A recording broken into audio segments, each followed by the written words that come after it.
نسبت جتنی اعلیٰ چیز کے ساتھ ہوگی، آدمی جتنا کمزور کیوں نہ ہو اس کی قیمت بھی اعلیٰ ہو جاتی ہے۔ میں ایک دو مثال دیتا ہوں تاکہ ہمیں یہ بات سمجھ میں آئے کہ نسبت سے قیمت کیسی اعلیٰ ہوتی ہے، اور جو عاشق مزاج لوگ ہیں جنہیں نبی سے عشق ہے تو عشق بھی تھوڑا سا تازہ ہو جائے گا۔ کیسے جناب نسبت سے قیمت اعلیٰ ہوتی ہے؟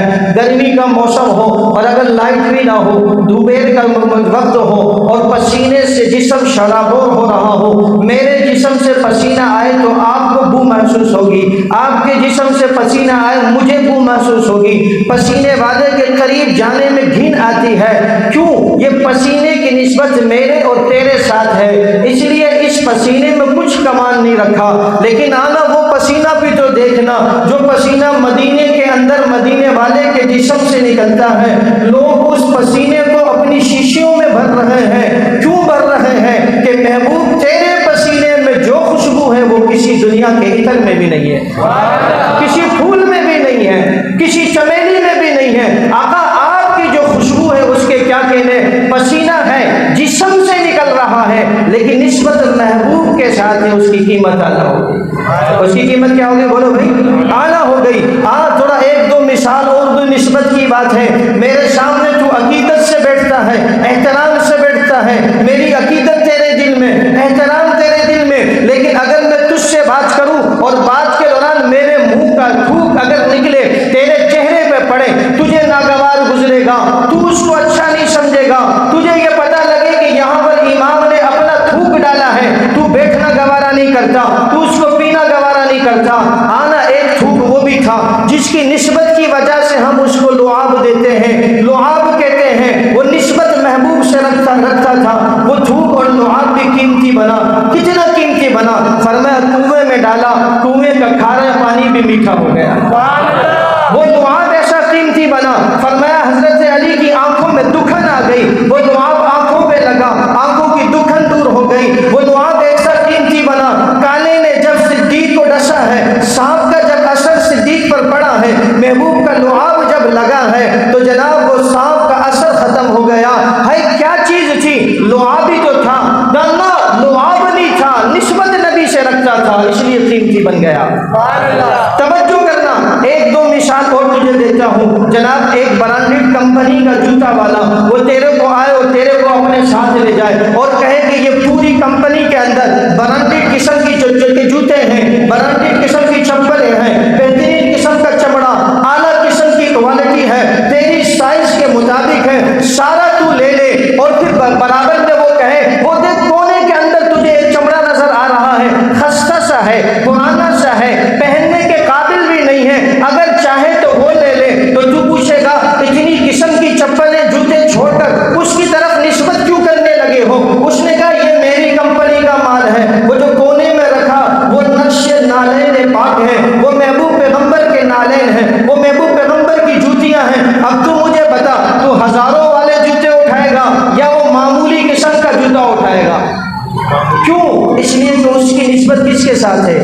آمنہ کے لال کے ساتھ ہے۔ میرے دوستو، جس کی نسبت کسی اعلیٰ چیز کے ساتھ ہو جاتی ہے وہ بھی اعلیٰ ہو جاتی ہے۔ آج دیکھنا، تجھے نسبت کا اگر اثر دیکھنا ہے تو حبشہ کا دیکھ، کالا ہے، غلام ہے، آنکھیں اندر کو دھسی ہوئی ہیں، ہونٹ بڑے بڑے ہیں، اور جناب ابو جہل اینڈ کمپنی کا غلام ہے، اور کوئی اس کو ویلیو نہیں دیتا، کوئی اس کی ویلیو نہیں ہے، لیکن وہ نسبت بنانے میں کامیاب ہوا، محبوب پیغمبر سے نسبت ہو گئی۔ اب وقت ایسا آیا، اس نسبت کے بعد اللہ تعالیٰ نے 8 سال کے بعد جب مکہ فتح کیا ہے، اللہ نے کرایا ہے، محبوب پیغمبر مکہ میں پہنچے ہیں، وہ مکہ جہاں اسی بلال کو کوڑے مارے جاتے تھے، وہ مکہ جہاں اسی بلال کو تپتی ہوئی ریت پر لٹایا جاتا تھا، وہ مکہ جہاں اس بلال کے سینے پہ پتھر رکھا جاتا تھا، وہ مکہ جہاں اس بلال کے لیے عرصہ حیات تنگ کر دیا گیا تھا، وہ مکہ جہاں بلال کو تانے مارے جاتے تھے۔ آج دیکھ، 8 سال کے بعد جب مکہ فتح ہوا ہے، بلال کی نسبت محبوب کے ساتھ لگی ہے، اب اذان کا وقت آیا ہے، محبوب پیغمبر نے فرمایا آج بیت اللہ کی چھت پہ چڑھ کر اگر کوئی اذان دے گا تو وہ حبشہ کا کالا بلال دے گا۔ حبشہ کا تھا، اپنا نہیں تھا، پرایا تھا، گورا نہیں تھا، کالا تھا، کوئی زیادہ خوبصورت نہیں تھا، عام صورت رکھنے والا تھا، نسبت نبی کے ساتھ لگی۔ ذرا آگے سننا، نسبت کا کمال دینا ہے۔ اب جب دوسرے کافروں نے دیکھا، انہوں نے تانے مارے، ایک کہنے لگا افسوس محمد کو اس غلام کے علاوہ کوئی نہیں ملا تھا جس سے اذان دلواتا۔ ایک کہنے لگا اچھا ہوا میرا باپ مر گیا، یہ ذلت کا دن تو اس کو دیکھنا نہ پڑا۔ کوئی کیا کہنے لگا، کوئی کیا کہنے لگا۔ اللہ تعالیٰ نے اس موقع پر 26ویں پارے سورۃ الحجرات کی ایک آیت مبارکہ نازل فرمائی۔ اس نسبت رکھنے والے بلال کی تعریف میں اللہ نے کہا یا ایھا الناس انا خلقناکم من ذکر و انثی وجعلناکم شعوبا وقبائل لتعارفوا ان اکرمکم عند اللہ اتقاکم۔ لوگوں نہ دیکھو یہ کون ہے، سنو ذرا، اللہ کا قرآن کہتا ہے اے لوگوں میں نے تمہیں پیدا کیا، ایک آدم اور ایک ماں حوا سے پیدا کیا، مرد اور عورت سے تمہیں پیدا کیا، تمہاری قوم بنائی، تمہارے قبیلے بنائے۔ یہ تو صرف شناخت کے لیے ہے، یہ تو صرف تعارف کے لیے ہے۔ یہ خان صاحب ہے، یہ چودھری صاحب ہے، یہ بخشی صاحب ہے، یہ بہاری ہے، یہ برنی ہے، یہ بنگالی ہے، یہ بلوچی ہے۔ فرمایا لتعارفوا، یہ صرف تعارف ہے، اس کے اوپر میرے ہاں مقام نہیں بنتا، میرے ہاں تو اس کا مقام بنتا ہے ان اکرمکم عند اللہ اتقاکم۔ جس کی نسبت تقوی کے ساتھ ہوگی، جو تقوی اور متقی بن جائے گا، اس کا میرے نزدیک مقام ہوگا۔ حضرت بلال کے چہرے کو نہ دیکھو، یہ تم سب میں مجھے محبوب زیادہ تھا، اس لیے میرے محبوب نے اس سے اذان دلوائی ہے۔ تو میرے دوستوں نسبتوں سے بڑا مقام ملتا ہے۔ بہرحال بات مختصر کر رہا ہوں، نسبت کو اگر آپ نے دیکھنا ہو، آپ گلی سے گزرتے ہیں، کبھی کچرا کنڈی سے بھی گزر ہو جاتا ہوگا، کچرا کنڈی کے اندر مختلف قسم کے کاغذ پڑے ہوتے ہیں، صاف ستھرے کاغذ بھی کچرا کنڈی میں آپ کو مل جائیں گے، اچھے کاغذ بھی کچرا کنڈی میں آپ کو مل جائیں گے، گدے بھی آپ کو کچرا کنڈی میں مل جائیں گے، لیکن آپ کسی کاغذ کو اٹھانا گوارا نہیں کرتے، کسی گدے کو اٹھانا گوارا نہیں کرتے، کسی چیز پر ہاتھ لگانا گوارا نہیں کرتے۔ آپ وہاں سے ناک پر ہاتھ رکھ کے تیزی سے گزرنا چاہتے ہیں، اور آپ گزر رہے تھے تیزی کے ساتھ، آپ کو نظر آیا ایک کالا سا کپڑا ہے، ایک کالا سا جو ہے نا کاغذ ہے، اور بوسیدہ سا ہو رہا ہے، اور جناب علی وہ بالکل گندگی کے اندر گرا ہوا ہے، لیکن اس کاغذ کے اوپر ایک نام لکھا ہوا ہے، اللہ۔ کیا لکھا ہے بولو بھائی؟ اللہ۔ کیا لکھا ہوا ہے؟ اللہ۔ یا اس کاغذ پہ لکھا ہوا ہے محمد صلی اللہ علیہ وسلم۔ کیا لکھا ہوا ہے؟ محمد۔ ایمانداری سے بتاؤ، آپ اس کاغذ کو وہاں چھوڑنا گوارا کرو گے؟ اچھے اچھے کاغذ نہیں اٹھا رہے، کسی نے کہا یار اتنے اچھے اچھے کاغذ پڑے کیوں نہیں اٹھاتے؟ آپ کہتے ہو وہ کاغذ بے وقت ہے، اس کاغذ کے ساتھ نسبت لفظ اللہ کی ہے، اس کاغذ میں نسبت لفظ محمد کی ہے، میں اس کو چھوڑ کے نہیں جا سکتا۔ اٹھائیں گے، چومیں گے، صاف کریں گے، چومیں گے، سینے سے لگائیں گے، کسی محفوظ جگہ پہ پہنچائیں گے۔ میرے دوستو نسبتوں سے قیمت بڑھتی ہے، نسبتوں سے قیمت بڑھتی ہے۔ آج کی یہ مجلس ہماری جو سال کے بعد دوبارہ ہو رہی، اس کے ساتھ بھی تو نسبتیں ہیں، کیسی اعلیٰ اعلیٰ نسبت، رمضان کی نسبت۔ کیا رمضان کا مہینہ ہے، کیا بابرکت مہینہ ہے میرے دوستو، وہ مبارک مہینہ ہے۔ توجہ کرنا، رمضان کا مہینہ صرف اس امت کو اللہ نے دیا ہے، رمضان کا مہینہ صرف اس حبیب کو اللہ نے دیا ہے۔ روزے تو اللہ نے دیے تھے پچھلی امتوں کو، لیکن رمضان صرف اس امت کو دیا ہے، رمضان صرف اس امت کو دیا ہے۔ ایسا قیمتی رمضان، فرمایا کہ نفل کرو تو فرض کا ثواب، آپ فضائل سنتے رہے، میں نے بھی سنا ہے، علماء نے بھی سنا ہے، فرض کرو تو 70 کے برابر، 1 روپیہ دو تو 70 کے برابر، یہ تو کم ہے، جس کا اخلاص زیادہ ہو تو اللہ اس سے بھی زیادہ دیتا ہے۔ یہ جناب علی یہ تو عبادت کا معیار ہے، عبادتوں کو تو ایک طرف رکھ دو، عبادت کا توجہ میری طرف کرنا، عبادتوں کو تو ایک طرف رکھ دو۔ رمضان المبارک کے مہینے کے اندر آپ سحری کا کھانا کھا رہے ہیں، سحری کے اوپر آپ ہیں، میں نے آپ کو حدیث سنائی تھی، شیخ الحدیث زکریا صاحب رحمۃ اللہ علیہ نے فضائل رمضان میں لکھی ہے، عجیب حدیث مبارکہ لکھی، فرمایا ان اللہ وملائکتہ یصلون علی المتسحرین، جیسے قرآن میں ہے کہ ان اللہ وملائکتہ یصلون علی النبی، ویسے نبی نے فرمایا ان اللہ وملائکتہ یصلون علی المتسحرین۔ ہے رمضان کی نسبت کتنی اعلیٰ ہے، تو کھانا ویسے بھی 3 ٹائم کا کھاتا ہے، تجھ پر سوال ہوگا تو نے کیا کھایا، کتنا کھایا، کہاں سے کھایا، کیسے کھایا، تو رمضان میں کھانا کھا رہا، سحری کا کھا رہا، جب تک تو سحری کا کھانا کھاتا رہے گا اللہ اور فرشتوں کی رحمتیں تجھ پر اترتی رہے گی۔ سبحان اللہ۔ اور رمضان کو دیکھ کیسی نسبت رکھنے والا ہے، تو افطار میں بیٹھا ہے، محبوب پیغمبر نے فرمایا روزے دار جب افطار میں بیٹھتا ہے اس وقت کی دعا اس کی قبول کی جاتی ہے۔ محبوب نے فرمایا کھانا کھانے کے لیے بیٹھا ہے، روزے دار جب افطار میں کھانے کے لیے بیٹھتا ہے، فرمایا روزے دار کو اللہ 2 خوشی دیتا ہے، ایک افطار کی خوشی دیتا ہے، جناب ٹھنڈا ٹھار روح افزا پیوں گا، قسم قسم کے پکوڑے کھاؤں گا، قسم قسم کے جناب پھل کھاؤں گا۔ ایک تو یہ خوشی مل رہی ہوتی ہے جب روح افزا کا جام جب حلق میں اترتا ہے، جب وہ پیٹ میں جاتا ہے، عجیب سی خوشی، عجیب سی فرحت ہوتی ہے۔ اللہ نے فرمایا یہ رمضان ہے، اس کی نسبت اتنی اعلیٰ ہے، یہ تو تجھے خوشی یہاں کی ملی ہے، اور روزے دار سن، تجھے اس وقت کتنی خوشی ہوگی جب اللہ تجھے اپنا دیدار کرا رہا ہوگا۔ یہ تو کھانے پینے کے لیے مل رہا ہے۔ فرمایا آگے بھی سن رمضان کی نسبت کتنی اعلیٰ ہے۔ فرمایا رمضان میں روزے دار اور ثواب کمانے والوں ذرا سنو، رمضان جیسا مہینہ نہیں مل سکتا۔ ذرا سنو رمضان ہے کیا۔ فرمایا کہ تو رمضان میں روزے کی حالت میں اگر ہے، تو دن میں روزہ رکھتا، رات کو تو تراویح پڑھتا، تلاوت و اذکار میں لگا ہوا، حرام حلال کی تمیز کر رہا ہے، اب تو سو جو رہا ہے، یہ سونا تیرا کھو نہیں رہا، اب تیرا سونا بھی اللہ عبادت میں لکھ رہا ہے، تیرا سونا بھی عبادت میں۔ اتنی بابرکت مہینہ، اتنا بابرکت مہینہ، ارے نوجوانوں اس مہینے کی قدر کر۔ یہ جدا ہو رہا ہے ہم سے، آج 27ویں روز تراویح ہو گئی، 27، 28، 29، کچھ نہیں پتا کب جناب علی ہماری رویت حلال کمیٹی چاند دکھا دے۔ ہم یوں بیٹھے ہیں کہ شناب کل کا روزہ ہوگا اور 11 بجے اعلان ہو جائے گی کل تو عید کی نماز ہوگی، اس لیے یہ 3 دن تو یقینی ہے بھائی، چوتھے دن کا کچھ نہیں پتا، اس لیے ان 3 دنوں کی قدر کرنی ہے، ہم کریں گے نہیں کریں گے انشاءاللہ، صحیح سے ان کی قدر کر لیں میرے دوستو۔ آج کل یہ جو کلام پڑھا جاتے ہیں، میں اکثر کہا کرتا ہوں اب رمضان کی راتوں کے اندر رونا دھونا شروع ہو جائے گا، الوداع الوداع رمضان، ہاں جی سب الوداع الوداع کر رہے ہیں، اور بعض کو رونے بھی لگ جاتے ہیں۔ میں نے جمعے میں کہا شریعت کے مزاج کو سمجھو، اپنی طرف سے شریعت کے مزاج نہ بناؤ، شریعت کو اپنے مزاج پہ لے کر نہ آؤ، شریعت کے مزاج کو سمجھو۔ جہاں شریعت میں رونے کا کہا ہے وہاں رو، اور جہاں شریعت میں خوش ہونے کا کہا ہے وہاں کیا ہو جاتا۔ ہاں رمضان جا رہا ہے، شریعت نے خوش ہونے کا درس دیا ہے۔ رمضان کے جانے پر شریعت کہتی ہے اللہ نے تمہیں اچھا لباس دیا ہے تو اچھا لباس پہنو، اللہ نے عطر دی ہے تو عطر لگاؤ، نہا کر جاؤ، اور جناب علی اللہ تعالیٰ نے تمہیں توفیق دی ہے تو نیا لباس پہن لو، اور عیدگاہ گراؤنڈ میں آؤ، اور فرمایا آنے سے پہلے کچھ کھا کر آؤ، دیکھو خوشی کا اظہار کرو، یہاں آ کر اللہ کے سامنے دو رکعت پڑھ لو، اللہ کے سامنے پھر معافی مانگ لو، پھر لوگوں سے ملو، کھل جاؤ، دعوت کرو، دعوتیں کھاؤ، خوشی کا موقع ہے۔ کس کا موقع ہے؟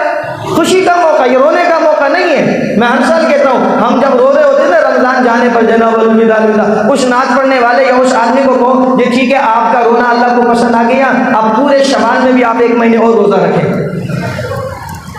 پتہ چلے گا کتنا الوداع الوداع ہو رہا ہے۔ ہم جب چھوٹے تھے نا، ہم اسکول میں پڑھتے تھے، مدرسے میں پڑھتے تھے، 3 گھنٹے کی ہماری کلاس ہوتی تھی، 4 گھنٹے کی ہوتی تھی، اس کے بعد جب آخری گھنٹہ شروع ہوتا تھا نا تو وہ سارا گھڑی کو دیکھتے دیکھتے گزرتا تھا سارا۔ جب 8 بجے جاتے تھے تو افسردہ ہوتے تھے، 8 بجے سے تھوڑا اور جاتے تھے افسردگی بڑھتی تھی، جب 10 بجے تو اب جو نا اب چھٹی کا ٹائم ہاف ٹائم ہو گیا، اب چھٹی ملے گی، اب خوشی بڑھنا شروع ہوتی تھی، اب چہرے پر رونق آنے لگ جاتی تھی ہیں، اور جہاں پہ گھنٹہ بجا اس سے پہلے بیگ تیار ہوتا تھا اور شور مچا اور کلاس سے بھاگے اور شور ہو رہا، کیوں؟ اس لیے کہ چھٹی ہو گئی ہے بھائی۔ کیا ہو گئی ہے؟ بولو بھائی کیا ہو گئی ہے؟ اب کوئی طالب علم کلاس میں بیٹھا ہو اور چوکیدار ہے، یار تم گئے نہیں جی دیکھو نا میں نہیں جاؤں گا، میری پڑھائی ضائع ہو گئی۔ چوکیدار بولے گا خوب جا کل پھر آ جائیو، ابھی جو پڑھا ہے جا کے اس کی تھوڑی تیاری کر، ہوم ورک وغیرہ کر۔ کیا خیال ہے میرے دوستوں؟ اس لیے رمضان جانے پر رونا نہیں ہے، شریعت کا تقاضا ہے رمضان جانے پر خوشی ہے۔ کیا ہے بولو بھائی؟ خوشی بنا، کپڑے پہنو، لوگوں کو دعوت دو۔ ہاں باقی رہا مسئلہ رونا ہے تو رو اس بات پر کہ ہم نے رمضان کی قدر کیوں نہیں کی، رمضان جانے پہ نہ رو، رمضان کی قدر کیوں نہیں کی اس پہ رو۔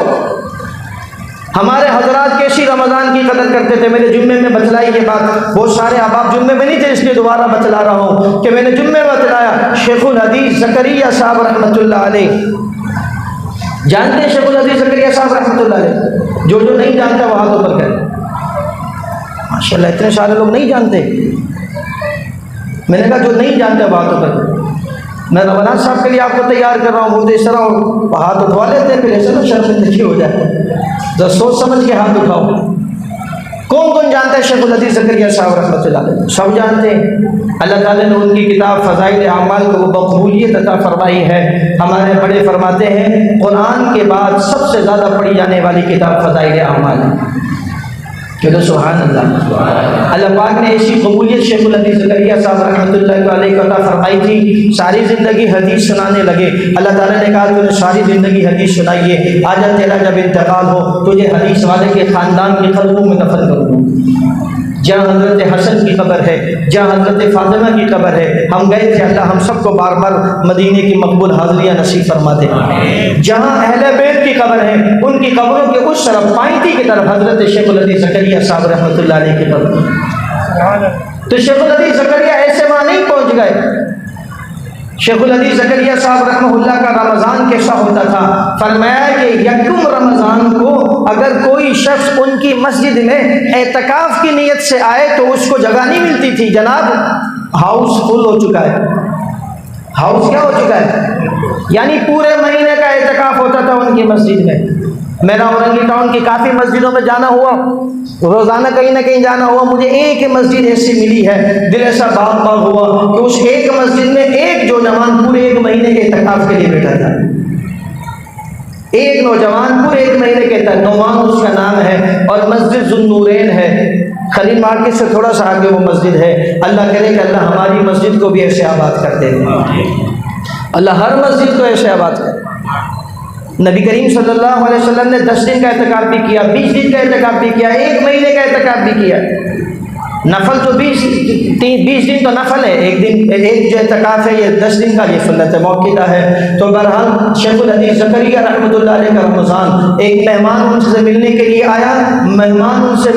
آیا، تو شیخ الحدیث زکریا صاحب اپنے حجرے کا اندر تلاوت کلام میں لگے ہوئے تھے۔ یہ شیخ صاحب نے خود اپنے اس میں لکھا، سبحان آبیتی میں بھی لکھا، فضائل رمضان میں بھی حضرت نے لکھا، فرمایا کہ وہ مہمان تھا، دور کا رہنے والا تھا، اس کو میرے رمضان کے معمول کا پتہ نہیں تھا، توجہ کرنا، وہ آیا مجھ سے ملا، سلام دعا ہوئی، میں نے حال پوچھا، میں بھی تلاوت میں لگ گیا۔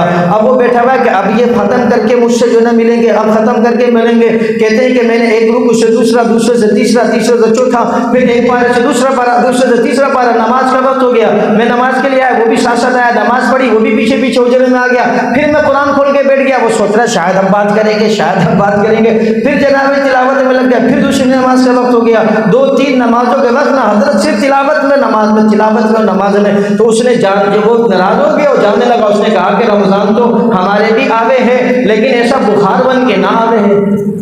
رمضان تو ہمارے یہاں بھی آتا ہے، لیکن ایسا بخار کی طرح تو نہیں آتا جیسے آپ کے یہاں آیا ہوا ہے۔ تو میرے دوست یہ حضرات تھے جو روتے تھے، اتنا کچھ کرنے کے بعد روتے تھے کہ ہم نے رمضان کی قدر نہیں کی۔ کیا نہیں کی؟ بولو بھائی، رمضان کی کیا نہیں کی؟ اب تو کس بات پہ رو رہا ہے؟ تو کس وجہ سے رو رہا ہے؟ تو رونے کی وجہ تو بتانا۔ کتنا قرآن ختم کیا تو نے رمضان میں جو تو رو رہا ہے کہ جی اب مجھے یہ ثواب نہیں ملے گا جو رمضان میں مل رہا تھا؟ کتنے نوافل پڑھے جو تو رو رہا ہے؟ کتنے صدقے اور خیرات کیے کہ تو روئے جناب یہ ثواب چلا گیا؟ روئے تو وہ نا جس کو ثواب کی امید تھی، کام بھی بہت کیا تھا، اب دکھ ہو رہا ہے کہ میرا تو یہ دروازہ کیا ہو گیا، بند ہو گیا، پتہ نہیں اگلا رمضان ملے یا نہ ملے، پتہ نہیں اگلے رمضان کی یہ بہاریں ہمیں ملے یا نہ ملے۔ اس لیے میرے دوستو میں آپ کو سبق یہ دے رہا ہوں کہ شریعت کے مزاج کے مطابق چلو، اسی کے اندر خیر ہے۔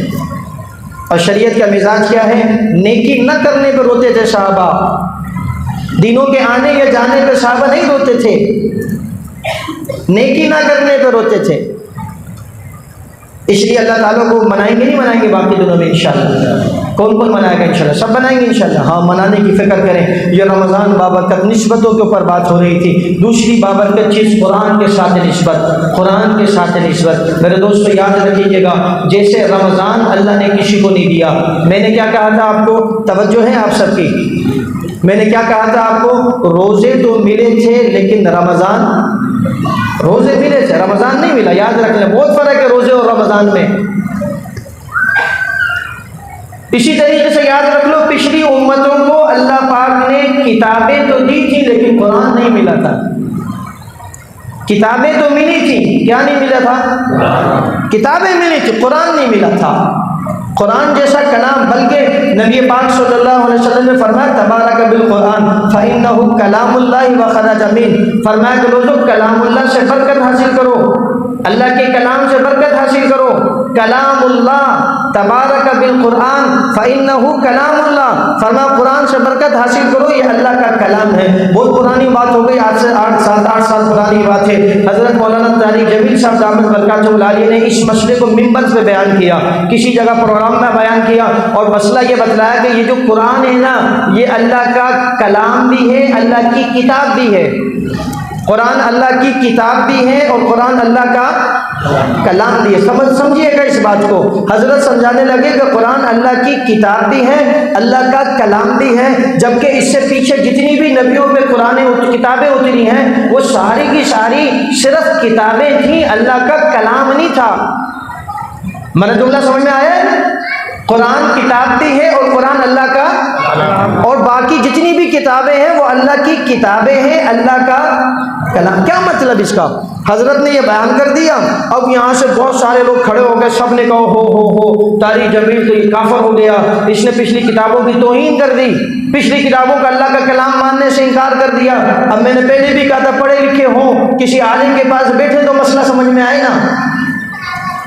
بس اردو کی کوئی کتاب ویب سائٹ وغیرہ کھول لی اور وہاں سے کچھ سیکھ لیا اور سمجھ گئے کہ ہم نے بہت کچھ سیکھ لیا، اور پھر اپنے ایمان کے اوپر بھی اعتراض شروع کر دیتے ہیں. مفتی صاحب بیٹھے ہیں، مفتی صاحب ہماری تصدیق بھی کریں گے، ہمارے بڑے بھی، ہم نے بڑا مانا بھی ہے، غلطی ہوگی تو انشاءاللہ یہیں اصلاح کریں گے ہماری. 8 سال لگتے ہیں جس بچے نے 8ویں کلاس پڑھی ہو اس کو عالم بننے میں. کتنے سال لگتے ہیں بولو بھائی؟ 8 سال. کتنے سال لگتے ہیں؟ 8 سال پڑھنے کے بعد بھی وہ محتاج ہوتا ہے اپنے بڑوں کا. 8 سال کے بعد بھی وہ یہ نہیں کہہ سکتا کہ میں شریعت کو بس سمجھ گیا. 8 سال محنت، اور کتنی محنت. ہم جب مدرسے میں پڑھا کرتے تھے توجہ کرنا، صبح 8 بجے کلاس شروع ہوتی تھی، 12:50 تک کلاس چلتی تھی، پھر اس کے بعد ظہر کے بعد کلاس ہوتی تھی اور پھر وہ 5 بجے تک چلتی تھی، پھر اس کے بعد مغرب سے لے کر رات 10:30 بجے تک تکرار اور مطالعہ ہوتا تھا. اب تو جی جناب بہت سہولتیں آ گئی ہیں. ہمارے زمانے میں مطالعے سے غیر حاضری بھی ناقابل معافی ہوا کرتی تھی. دن کی پڑھائی پوری، پھر رات 10:30 بجے تک مطالعہ، اس کے بعد 8 سال کے بعد اس کے سر کے اوپر پکڑ ڈالی جاتی تھی، پھر بھی وہ اپنے بڑوں کا محتاج. کتنے مسائل کے اندر آج ہم بھی پھنس جاتے ہیں، اپنے بڑوں سے رابطہ کرتے ہیں. ایک آدمی نے مدرسے کی شکل ہی نہیں دیکھی، ایک آدمی عربی کے قواعد سے واقف ہی نہیں ہے. سمجھا نہیں پتا؟ ابھی ہمارے ایک ساتھی ہمیں سنا رہے تھے کہ ایک چھوٹا سا بچہ ہے، وہ تقریر کر رہا ہے، اس کی تقریر وائرل ہو رہی ہے. کیا جی جناب؟ وہ کہہ رہا ہے کہ لوگوں علم اگر لینا ہے تو علماء سے لو، جنہوں نے مدرسے کو نہیں دیکھا، جو پلمبری کے شعبے سے وابستہ ہیں، جن کا کام انجینئرنگ تھا اس میں بھی ناکام ہو گئے، جو کم کمرے کے اندر بیٹھ کر اپنے لوگ اپنا کیمرہ، اپنا گھر، اپنا وہاں سے زیادہ باہر نہیں نکلتا، اپنی چاہت کی باتیں کرتا ہے، کسی مولوی کے ساتھ بیٹھنے کے لیے تیار نہیں، مولوی بلائے تو جانے کے لیے تیار نہیں، مولوی دروازے پر آئے تو اس کو گھر میں بٹھانے کے لیے تیار نہیں. ایسا بزدل آدمی وہ دین کی بات نہیں کرتا. خدا کی قسم اگر حق ہوتی تو آؤ دیکھو حق سنانے والوں کو جانے جا رہی ہیں، شہادتیں ہو رہی ہیں، جنازے اٹھا رہے ہیں، اور جنازے کے اوپر اپنے مرحوم دوست، اپنے ساتھی کے جنازے کے خون کو اپنے ہاتھ میں لے کر لوگوں سے کہہ رہے ہیں میں نے اس خون کی قسم کھائی ہے کہ میں نے عظمت صحابہ کے لیے اسی طرح جان دے دینی ہے. سبحان اللہ. حق والے ایسے ہوتے ہیں، سولی پہ بھی لٹکتے ہیں تو کہتے ہیں مر تو جائیں گے لیکن 1 انچ پیچھے ہٹنے کے لیے تیار نہیں ہے. ہم ایسے لوگوں کو جانتے ہیں 8 سال 10 سال جناب علی ظلم اور تشدد اور بربریت برداشت کی ہے، اور گھر والوں سے جناب ان کو پوشیدہ کر دیا گیا، چھپا دیا گیا، بیوی بچوں سے جدا کر دیا گیا، بے گناہ اٹھایا گیا تھا. قصور کیا تھا کہ اللہ کا کلمہ بلند کرتا ہے، قرآن کی بات کرتا ہے، صحابہ کا نعرہ بلند کرتا ہے. 10 سال کے بعد آنے کے بعد دیکھا اگلے دن سے دوبارہ سے وہ اللہ کا رسول کا صحابہ کا کلمہ بلند کر رہا ہے. حق والے ڈرتے نہیں ہیں، حق والے گھبراتے نہیں ہیں. وہ بندے پتہ ہے کیا کہتے ہیں؟ ان کی جو لاشیں ہوتی ہیں، ان کے جو جنازے ہوتے ہیں، ذرا کبھی غور کیا کرو، کسی جنازے کے قریب جایا کرو نا جس نے اللہ کے لیے اپنی گردن کٹوائی ہو، جس کو اللہ کے لیے مارا گیا ہو، جس نے گولی جو ہے نبی کے نام پر کھائی ہو، جس نے گولی صحابہ کے نام پر کھائی ہو. خدا کی قسم میں نے کافی جنازے دیکھے ہیں، ان کے چہروں کو دیکھا ہے، ان کے چہروں سے افسردگی، ہم افسردہ جب چہروں کو دیکھتے ہیں، ان کے چہرے گویا کہ یوں کہہ رہے ہوتے ہیں کٹی ہے گردن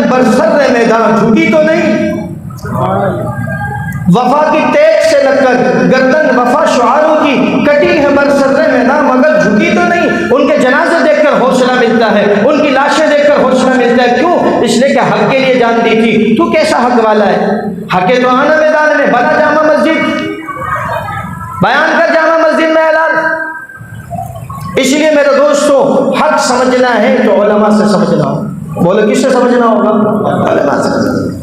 بات کر رہا تھا یہاں سے قرآن، 8 سال کے بعد قرآن سمجھ میں نہیں آتا مکمل۔ آج جناب ایک ماسٹر ریٹائر ہو گیا، اب اس کو ریٹائرمنٹ مل گئی، اب اس کا کوئی کام تو ہے نہیں معاشرے میں، وہ کہتا ہے درس قرآن فلاں ماسٹر صاحب دیں گے۔ توجہ کرنا، یہ المیہ ہے ہمارا، یہ ہماری بدقسمتی ہے۔ اگر آپ کے بچے کی طبیعت خراب ہو جائے، توجہ ہے سب کی، اگر آپ کے بچے کی طبیعت خراب ہو جائے، آپ اس کو اچھے ڈاکٹر کے پاس لے کے چلے گئے، MBBS، جی، اور جی امریکہ سے بھی اس نے جو ہے نا جناب علی ڈاکٹری میں جو ہے نا تجربہ حاصل کیا تھا، اور اس نے بہترین نسخہ آپ کو لکھ کے دیا، اچھی کمپنی کا انجیکشن لکھ کے دیا کہ جاؤ یہ انجیکشن لو اور کسی اچھے سے جناب ڈاکٹر سے لگوا لو۔ آپ وہاں سے وہ انجیکشن لے کر آ رہے تھے، گود میں آپ کے بچہ بھی تھا، راستے میں آپ کو مل گیا، آپ کے امام صاحب آپ کو مل گئے، آپ کے استاد آپ کو مل گئے، بھی کہاں سے آ رہے ہو؟ ڈاکٹر کے پاس سے آ رہا ہوں۔ کہاں جا رہے ہو؟ جی بچے کو انجیکشن لگوانا ہے۔ انجیکشن لے لیا؟ ہاں لے لیا۔ پھر امام صاحب کہیں گے لاؤ میں لگا دیتا ہوں۔ ایمانداری سے بتاؤ، آپ انجیکشن لگواؤ گے اپنے امام صاحب سے؟ زور سے بولو یار۔ اگر آپ کو اپنے بچے سے محبت ہوگی نا، رب کعبہ کی قسم آپ امام سے کبھی انجیکشن نہیں لگواؤ گے۔ اگر امام صاحب کے یار گوشت کا انجیکشن ہے، ایسے ہی تو ٹھوکنا ہے، بس میں ٹھوک دیتا ہوں۔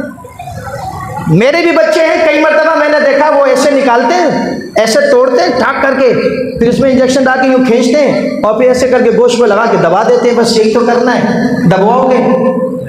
اپنے بچے کی جان پیاری ہے، کسی شیخ الحدیث سے انجیکشن نہیں لگوا سکتے، کسی جناب علی پروفیسر سے انجیکشن نہیں لگا سکتے، نہیں، ہمیں کوئی ڈاکٹر چاہیے، یا ڈاکٹروں کے ساتھ رہنے والا تجربہ کار کوئی ہمیں کیا چاہیے، کیا کہتے ہیں اس کو بھائی، کمپاؤنڈر چاہیے ہیں۔ تو میرے دوستوں، اگر جسم کی حفاظت کرنی ہے تو پھر ڈاکٹر ہی آپ کو ملے گا، اسی طریقے سے اگر اپنے ایمان کی حفاظت کرنی ہے تو پھر عالم ہی آپ کی رہنمائی کرے گا، کوئی انجینئر نہیں کر سکتا۔ سمجھو اس مسئلے کو۔ میرے پاس بہت سے لوگ آتے ہیں، جب باتیں کرتے ہیں سوالات کرتے ہیں، میں کہا کرو سوال۔ جی مولوی صاحب، ڈاکٹری تو آسان نہیں ہے، قرآن تو آسان ہے۔ یہ سکھاتے ہیں نا الٹی سیدھی باتیں، وَلَقَدْ يَسَّرْنَا الْقُرْآنَ لِلذِّكْرِ، قرآن تو ہم نے آسان کیا ہے، ڈاکٹری تو آسان نہیں ہے، قرآن اللہ نے کیا کیا ہے؟ آسان کیا ہے۔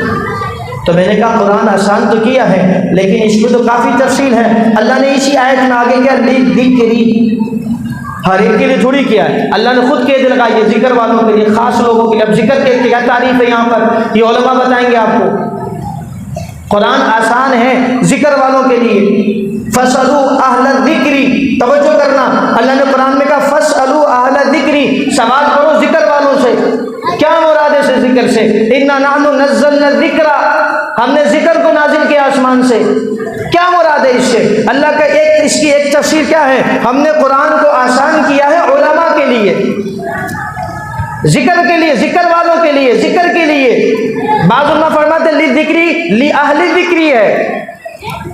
کیا مطلب؟ یعنی یہ قرآن آسان ہے علماء کے لیے، ہر ایک کے لیے نہیں۔ کوئی بھی اردو کے ترجمہ پڑھ لیتا ہے، کہتے ہیں جی میرے لیے قرآن آسان ہے، تفسیر قرآن۔ وہ ایک آدمی اسی طرح کا تھا، اس نے جناب علی جو قرآن کو اردو کی علماء کے ترجمے سے سمجھنے کی کوشش کی، اب وہ نماز پڑھنے لگا، جب پہلے تو بڑے انسان کی طرح نماز پڑھتا تھا، اب جب اپنا مطالعہ شروع کیا تو اب نماز میں ہر تھوڑی دیر کے بعد ہل رہا ہے، ہر تھوڑی دیر کے بعد ہل رہا ہے۔ کسی نے پوچھا یار تم نماز میں ہل کیوں رہے ہو؟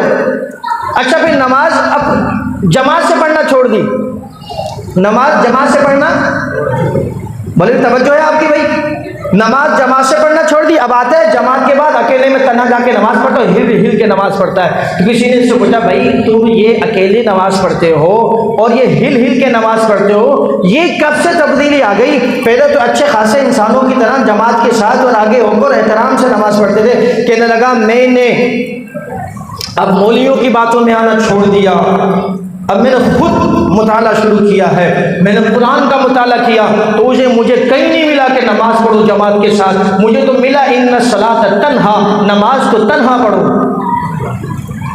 ان الصلاۃ تنہا، نماز تو کیا ہے؟ تنہا ہے، اس لیے میں نے تنہا نماز پڑھنی شروع کر دی۔ پوچھا ہل کے کیوں پڑھتے ہو؟ کیا کہ یہ مولوی تو کچھ بھی نہیں ہے، ہندوستان کے ایک بڑا مولوی ہے، اس کو مفتی کفایت اللہ کہا جاتا ہے، اس کی کتاب تعلیم الاسلام ہے، میں نے اس میں پڑھا، اس میں لکھا ہوا تھا نماز ہل کے پڑھنی چاہیے۔ نماز کیا کر کے پڑھنی چاہیے؟ ہل کے۔ اصل میں پرانے زمانے کی جو اردو ہے نا، اس میں یہ جو یا ہوتا تھا نا، لمبا یا، یہ بھی کیا کرتے تھے، وہ چھوٹا جو یا ہوتا تھا اس کو بھی لمبا لکھتے تھے۔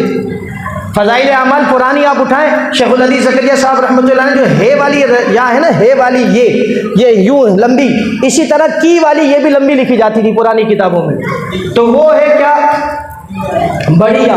تو وہاں حضرت نے لکھا تھا نماز ہلکی پڑھنی چاہیے، لیکن لکھا بڑی یا کے ساتھ تھا، تو وہ اس کو پڑھا نماز ہل کے پڑھنا چاہیے۔ کہاں سے کہاں پہنچ گیا ہے جی؟ اس لیے قرآن آپ کو سمجھائیں گے قرآن والے۔ آپ انگلش پڑھتے ہیں نا، انگلش میں سب سے مشکل کیا ہوتی ہے جو ہمیں ساتھی بتاتے ہیں، کہتے ہیں گرامر بہت مشکل ہوتی ہے جی، گرامر مشکل ہوتی ہے، ٹینسز مشکل ہوتے ہیں، پتہ نہیں جوڑنا، یہ پھر فیوچر اور فلاں ہمیں تو نہیں آتا۔ تو اسی طریقے سے عربی کی بھی گرامر ہوتی ہے بھائی، عربی کی بھی کیا ہوتی ہے؟ گرامر مشکل ہوتی ہے، اس کا سمجھنا آسان نہیں ہے۔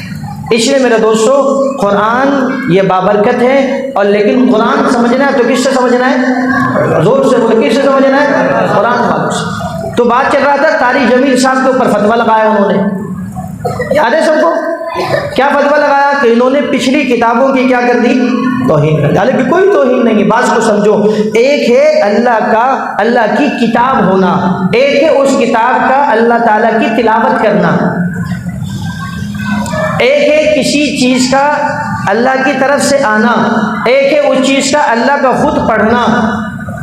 تو پچھلی جتنی بھی کتابیں ہیں، تورات ہے، زبور ہے، انجیل ہے، صحف موسیٰ ہے، صحف ابراہیم ہے، صحف شیش ہے، صحف آدم ہے، اللہ تعالیٰ نے جتنی بھی کتابیں پہلے تھیں ساری ایک ساتھ ایک ہی دفعہ پہ نبیوں کو عطا فرما دی۔ ان میں سے کسی کتاب کی اللہ تعالیٰ نے جیسے اللہ کی شان تلاوت نہیں فرمائی۔ کلام جب بنے گا جب اللہ اس کی کیا فرماتے؟ تلاوت فرماتے۔ جیسے میں آپ سے کلام کر رہا ہوں، یہ میرا کلام ہے۔ جیسے آپ کے سامنے شاعر آتے ہو، کہتے ہیں میں اپنا کلام پیش کرنے آیا ہوں، اب وہ کلام ہے، لیکن اگر مولوی صاحب کہیں یہ کلام اس کا نہیں ہے میرا ہے، تو وہ بولے گا مولوی صاحب میرا کلام، میں نے سوچا، میں نے تخلیق کیا، آپ کا کلام کیسے ہو گیا؟ وہ سمجھ میں آ رہی ہے؟ بات نہیں آ رہی ہے؟ کلام کہا جاتا ہے زبان سے پڑھنا، تلاوت کرنا۔ کسی کتاب کو یہ شرف حاصل نہیں جس کی اللہ نے تلاوت کی ہو، قرآن کو یہ شرف حاصل ہے، اللہ نے اس کی تلاوت فرمائی ہے۔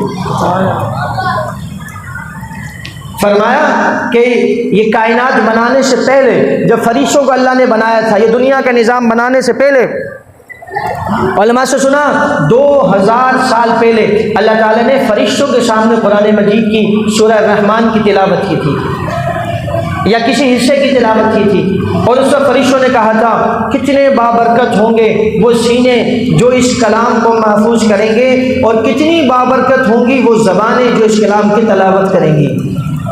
یہ قرآن ہے بھائی، تو اللہ کے نبی فرمانے قرآن سے برکت حاصل کرو۔ قرآن سے کیا حاصل کرو؟ بولو بھائی، برکت حاصل۔ قرآن سے برکت کیسے ملے گی؟ قرآن کو پڑھو، سمجھو، عمل کرو۔ قرآن کو پڑھو، سمجھو، اور اس پہ کیا کرو؟ بولو بھائی، اور قرآن بابرکت، اتنی بابرکت قرآن کو مکمل، تو ایک طرف ایک سورہ اخلاص کی برکت ہے، اگر آپ نے دیکھ لی نا سورہ اخلاص کی، میں اپنے ساتھیوں کو اکثر سناتا ہوں جو میرے پاس اٹھتے بیٹھتے ہیں، سورہ اخلاص کی صرف برکت اگر آپ کو دیکھنی ہو نا، تو فرمایا کہ سورہ اخلاص اگر آدمی ایک دفعہ پڑھ لے تو ثواب تو ہے ہی ہے، فرمایا کہ سورہ اخلاص آدمی ایک دفعہ پڑھ لے تو 1/3 قرآن کا ثواب، 2 دفعہ پڑھ لے تو 2/3 قرآن کا ثواب، 3 دفعہ پڑھ لے تو پورے قرآن کا ثواب۔ ایک سورت کی برکت آپ نے دیکھی تو ثواب ہے ہی ہے۔ اس کا ثواب دیکھو، اللہ کے پاک پیغمبر نے فرمایا جو سورہ فاتحہ دن میں 10 دفعہ پڑھ لے، کتنی دفعہ پڑھ لے بولو بھائی؟ سورہ فاتحہ نہیں، معذرت، سورہ اخلاص، سورہ اخلاص دن میں کتنی دفعہ پڑھ لے؟ سورہ اخلاص کون سی سورت ہے؟ کسی کو پتہ ہے؟ قل هو اللہ اللہ لم، پڑھو ولم یکن لہ، یہ سورہ اخلاص ہے نا، کتنی دیر میں؟ 10 مرتبہ اگر آپ پڑھیں گے تو مشکل سے 3-4 منٹ۔ فرمایا محبوب پیغمبر نے، ثواب کی بات کروں میں ابھی صرف، کہ سورہ اخلاص اگر کوئی 10 مرتبہ پڑھ لے اللہ تعالیٰ جنت میں اسے ایک محل عطا فرمائے۔ سبحان اللہ